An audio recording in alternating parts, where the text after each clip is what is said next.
a real friend.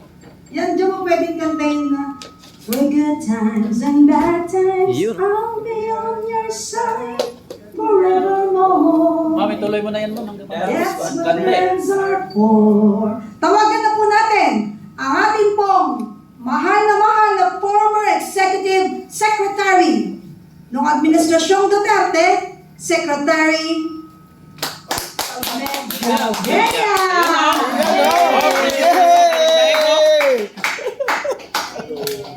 Hello, sir. Sir, good morning. Good morning. Thank you very much. Ayan. At syempre, nakita niyo naman ang best friend, ha? Syempre, yung winagayway at winasiwas ni Diwata. Ay, sino ba yun? Sino? Diwata? Diwata. Palakpakan naman natin. He is so restrained. Nakita mo yun, ang hirap nun. Gusto mong lumaban pero hindi mo magawa. Para sa kapakanan ng mas nakararaming kanyang kasama that time. Para hindi magkaroon ng gulo. Pero hindi nila ito natinag. Dahil hanggang ngayon, nakikibaka, naninindigan, at nakikilaban para sa karapatan nating lahat. Palakpakan naman natin ang ating pong pinagmamalaki. Attorney Belgrade. Wow, the brave man. Okay.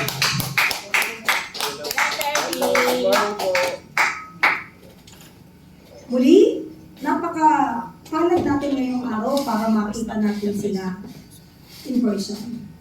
And ito ay isang special edition ng Kapihan sa PDP Day.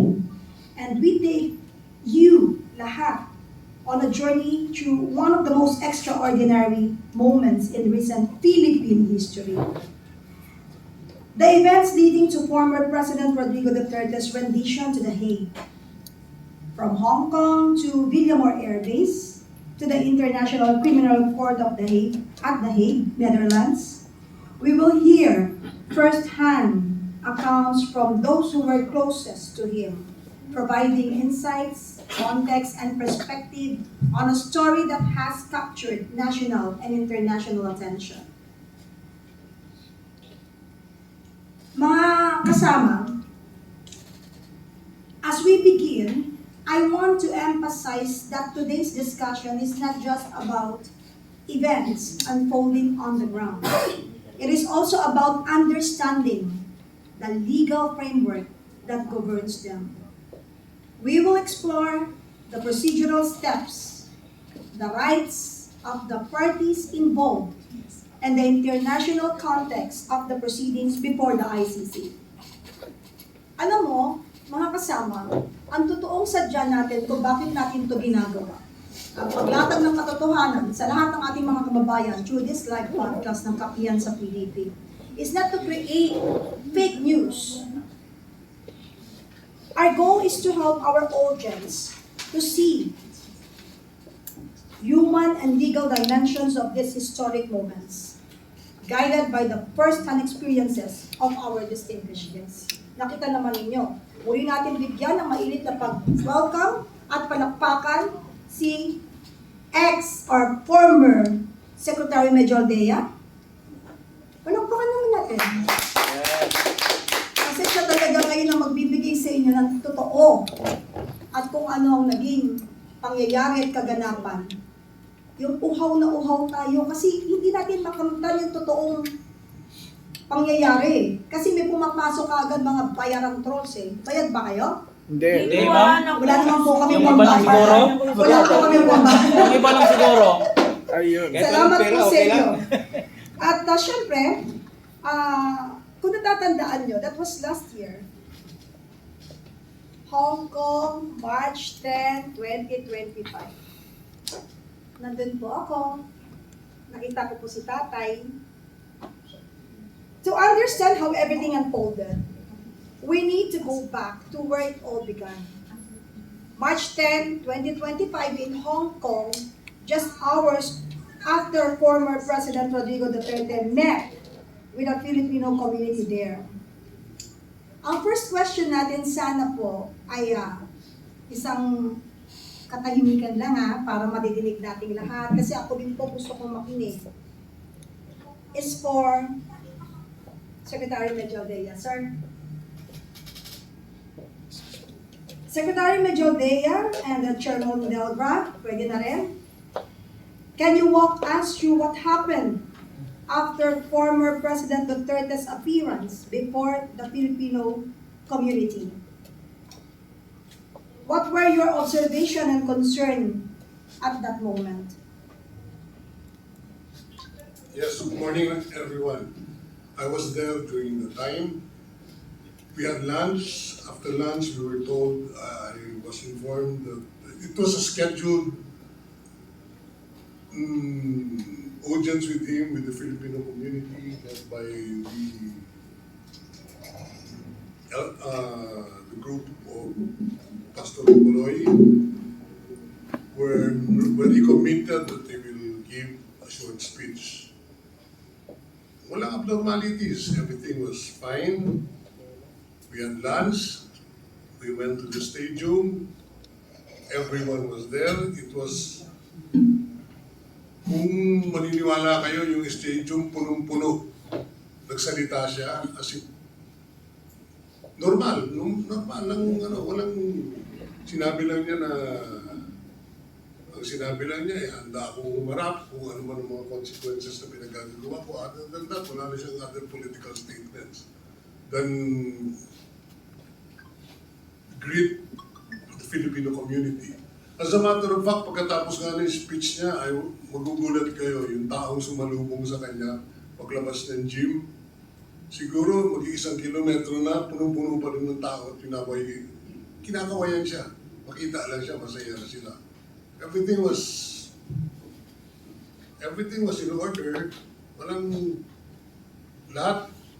Walang ini-expect na may mangyayaring malaki kinabukasan. So, next schedule namin was to have dinner, and during that dinner, we were informed na may nagkakagulo na nga daw sa Manila, may education, inaabangan na daw siya, may huhuli sa kanya pagdating niya. Yun lang mo. Sir, so wala po talagang, ang gusto ko lang po sanang follow-up question is that, meron po bang mga indikasyon that the event, sususugan ko po yung pong sinabi, Sec, meron po bang mga indikasyon that the events the next day would take such a dramatic turn? Walang mga indikasyon. Kung meron man, kung may warrant man, the normal thing to do was to post a ban, no? Yes. Go to the courts and then post a ban. We never expected na may ICC pala silang dala-dalang warrant na hindi naman nila maipakita nung pagdating namin sa aeroplano. Lahat, nasa cellphone lahat. Nandito sa wala. So, ganun no. Ganun ka-simple yung sitwasyon. Kasi po yung dating sa aming mga Pilipino, no, na parang may nagkagulo or meron ng traidor. But how did you and the former president prepare for what came next? Well, the night before, when nakatanggap na nga ng informasyon na naghahanda silang aarestuhin yung presidente, hindi namin alam kung anong krimen na kanyang nagawa except yung sedisyon na sinasabi, which is bailable. Hindi naman namin i-expect yun sa ICC. Kasi sino ba naman mag-i-expect yun sa ICC? Wala namang investigasyon na nangyayari. Hindi naman siya napapagsabihan kung ano itong mga kaso na na-file sa kanya. No? Baga sa at least may due process man lang na naibigay sa kanya bago na-implement yung warrant. Wala. So sir, follow up. Were there conversation among your team about security or travel plans? Yes, we had a travel plan. Originally, he was supposed to leave at 2 o'clock in the afternoon, but sabi namin, you may want to consider, una i-defer yung pagbalik. No? Pero hindi namin decision yun. Sabi niya, harapin ko ito kung ano man ito. Yun ang kanya. Nasa kanya ang decision. Sinundan namin siya kung anong gusto niyang gawin. Napagbigyan niya kami nung sinabi niyang agahan natin ang alis natin. Instead of 2 o'clock in the afternoon, let's leave at around 5 o'clock so we will have enough time pagdating sa airport at pagdating sa Pilipinas. Punta ng korte, mag-post ng ban, and that's it.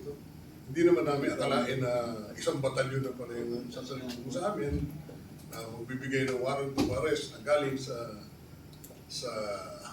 sinasabi nilang galing sa ICC na hanggang ngayon hindi pa namin nakikita kung ano yung warrant of arrest na yun.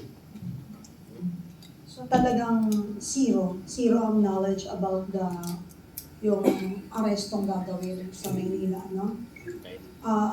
Any follow-up answer para po dun sa team? Because we know that pagdating po sa legal, one of the kasama po sa team is si Attorney Delgra. Attorney? I'd like to confirm na the original plan, because we were coordinating with ES Bingbong, was that I was not part, first of all, I was not part of the group from Hong Kong. I was in Manila at the time. And the original schedule was for Mayor Rudy to arrive in the afternoon of that day.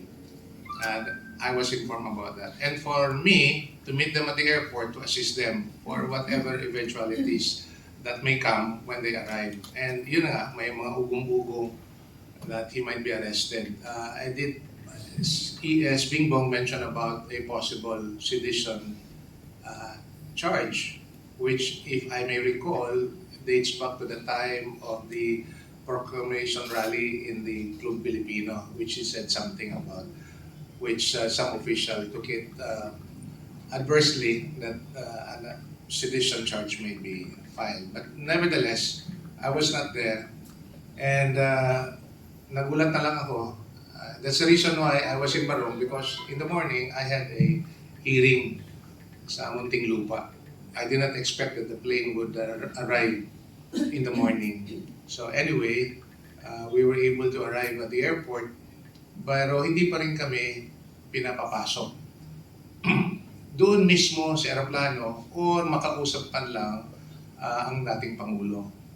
When I arrived at the airport, sa dulo nung hallway na yan, na naghihintay silang makita rin ang dating Pangulo, si Senator Bongo, si Vic Rodriguez, si Secretary Bebot Bello, Bobet Torion was also there, and 3 of the former president's medical doctors.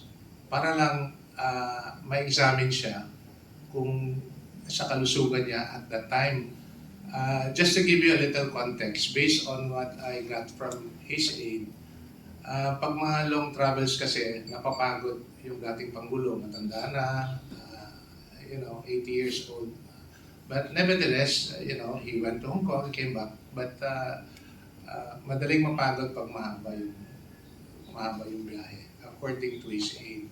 And that's the reason why the doctors were there also. Anyway, I asked when I arrived kung bakit wala at hindi sila pinapapasok. They also do not know. They were not informed the reason why they were not. I talked to one of the police officers. I insisted that I'm one of the counsels of Mayor Rudy, former president, and then I said that I'd like to talk to my client. My request was denied. And we don't know exactly what happened or what was going on in the tube or in the plane because we were out there. We were not allowed to go in.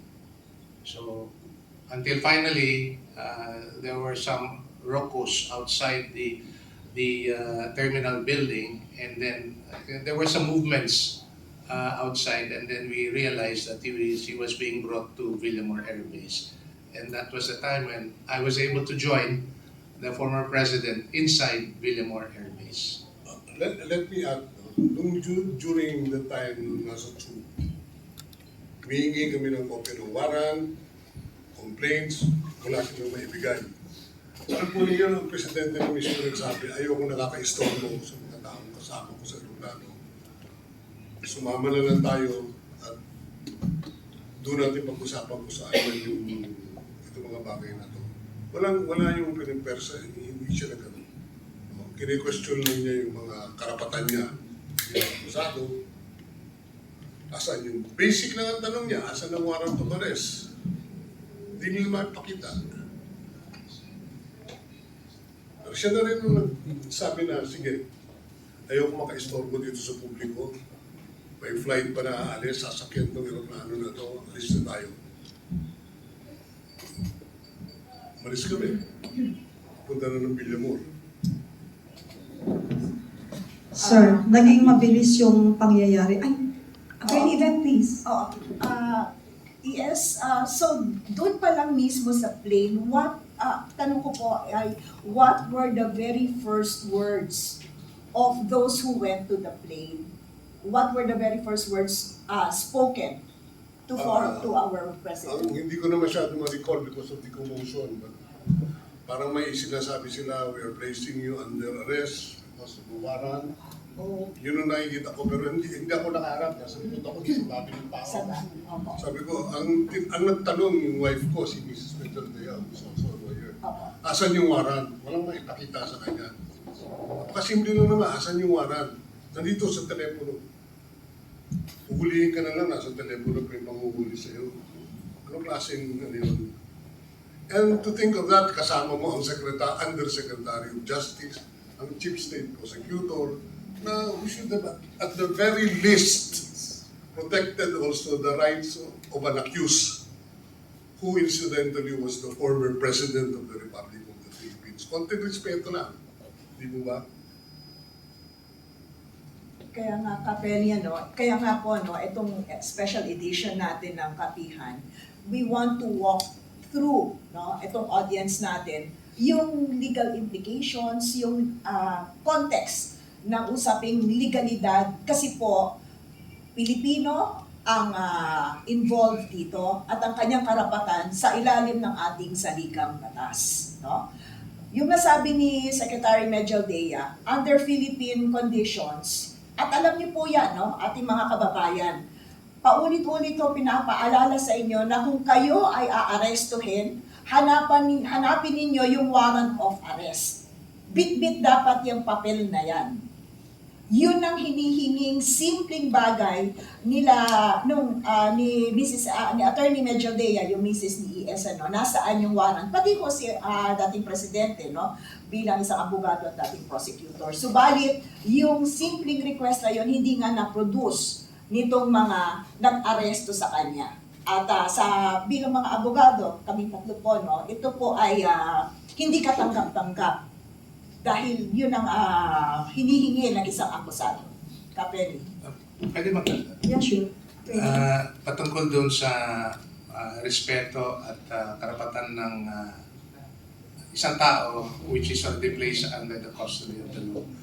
I mentioned about the 3 doctors. Nung nakapasok po ako sa Villamor Air Base, andun na po yung grupo nila ni Mayor Rudy, kasama yung mga kasamahan niya galing sa Hong Kong, at nauna pa yung 3 doktor.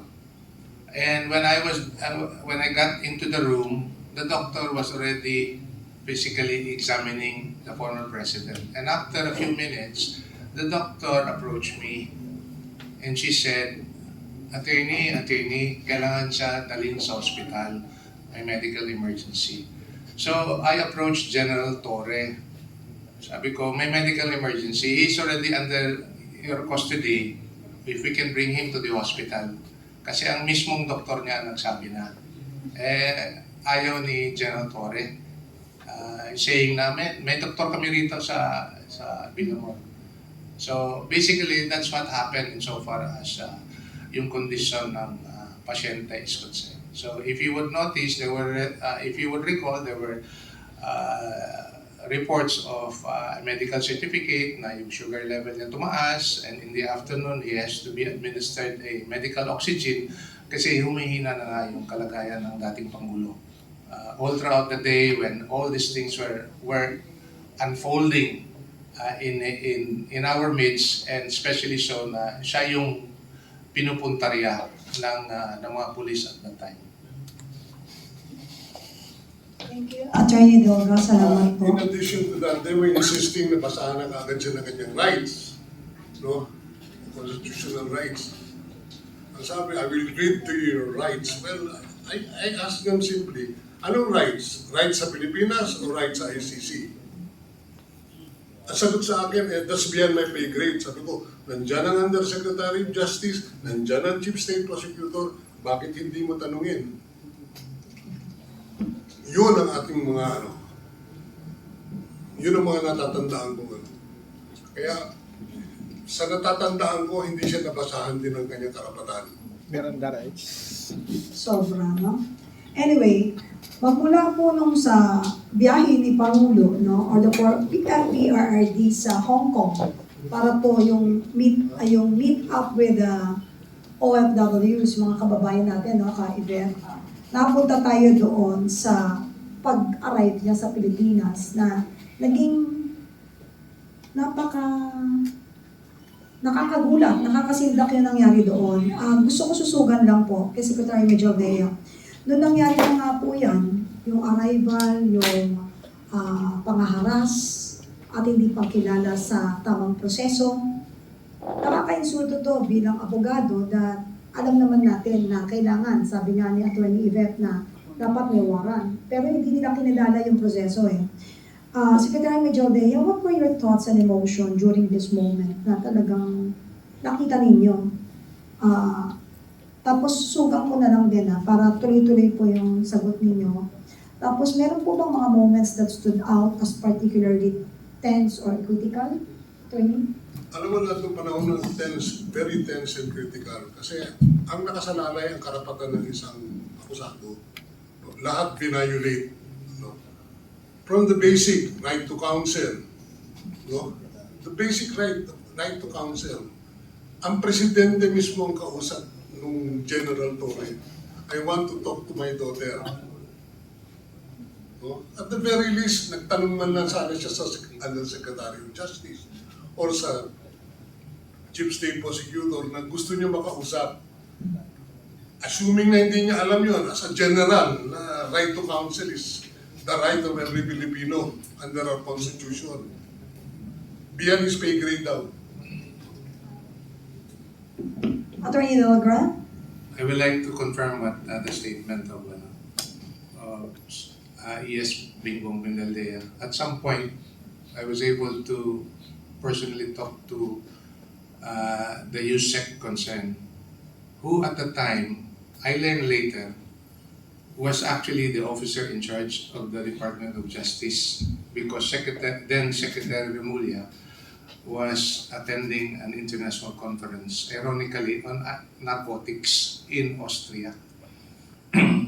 Now, so he was there. I approached him. Sir, can you do something about what John Torre is doing to the former president? He's already violating the rights of the former president. So we are just, the words that he used was monitoring and supervising what the implementation daw of the warrant. Sabi ko, nakikita niyo naman, binaviolate na yung karapatan ng tao. Especially doon sa medical emergency, which I insisted earlier that time that I talked to him. And that's why I said I confirm doon sa sinabi ni ES Bingbong Bindaldea. At sinabi niya sa akin, it's beyond his pay grade. Hindi ko na lang sasabihin anong sinagot ko sa kanya. But anyway, so I talked also separately to State Prosecutor Padulyon. Ganon din similarly, ganon din ang sagot. They cannot do anything about what General Torre was doing underground in the Villamor Air Base. So, yun talaga ang plano since the start. That we came to know more or less early on during that long period, no? From, I think he was brought to Villamor sometime towards 11 o'clock in the morning, na ang plano talaga na hindi na makakalabas ang dating Pangulo except to forcibly bring him into the plane and bring him to the Hague. At ganun nga nangyari. Yes. Attorney,